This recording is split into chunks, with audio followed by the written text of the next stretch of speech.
పోస్టల్‌కి సంబంధించిన job notification release అయింది. అయితే ఇది జస్ట్ 10థ్ క్లాస్ బేస్డ్ మాత్రమే. మీరేం ఎగ్జామ్ రాయాల్సిన అవసరం లేదు. మీకొచ్చిన గ్రేడ్‌ని బేస్ చేసుకొని మాత్రమే సెలక్షన్ ప్రొసీజర్ అనేది ఉంటుంది. ఇంకొకటేంటంటే జనవరి 31కి నోటిఫికేషన్ వచ్చింది. లాస్ట్ డేట్ ఫిబ్రవరి 16థ్. ఇన్ కేస్ అప్లికేషన్ చేసుకున్నాక అరే! నేను ఈ డీటెయిల్స్ రాంగ్ ఎంటర్ చేశానని అనిపిస్తే 18, 19 మీకు ఎడిట్ ఆప్షన్స్ ఇస్తారు. నెక్స్ట్ ఇంకొకటేంటంటే అప్లికేషన్‌కి ఎంత ఫీ ఉంటుంది? రూ. 100 మాత్రమే. అండ్ అలాగే SC, ST and physically challenged ఉన్న వాళ్ళకి ఆ ఫీజు కూడా మినహాయింపు. అంటే ఆ రూ. 100 కూడా మీరు కట్టాల్సిన అవసరం లేదు. బట్ గుర్తుపెట్టుకోండి, ఫర్ సపోజ్ ఎవరికైనా మార్క్స్ సేమ్ వచ్చాయనుకోండి, అప్పుడు ఏజ్‌కి ప్రిఫరెన్స్ ఇస్తారనమాట. సో, ఏజ్ ఎక్కువ ఉన్న వాళ్ళకి ప్రిఫరెన్స్ ఇస్తారు. అందులో కూడా మళ్ళీ టైప్స్ ఉంటాయి.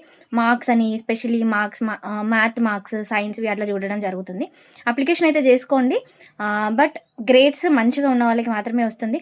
సమ్‌టైమ్స్ లక్ కూడా మ్యాటర్స్. మేబీ తక్కువ గ్రేడ్స్ ఉన్న వాళ్ళకి కూడా వచ్చే అవకాశం ఉంటది. ఎట్లాంటి ప్లేసెస్‌లలో అంటే ఇప్పుడు రూరల్ ఏరియాస్ ఉన్నాయనుకోండి. రూరల్ ఏరియాస్‌లలో మీరు అప్లికేషన్ చేసుకుంటే అక్కడ మేబీ తక్కువ కాంపిటీషన్ ఉండొచ్చు. అక్కడ మీదే హైయెస్ట్ అయ్యి ఉండొచ్చు. సో, అట్లా మేబీ మీకు ప్రిఫరెన్స్ ఉండొచ్చు. సో, మీరు వెబ్ ఆప్షన్స్ పెట్టుకునేది చాలా చాలా ఇంపార్టెంట్. Thank you.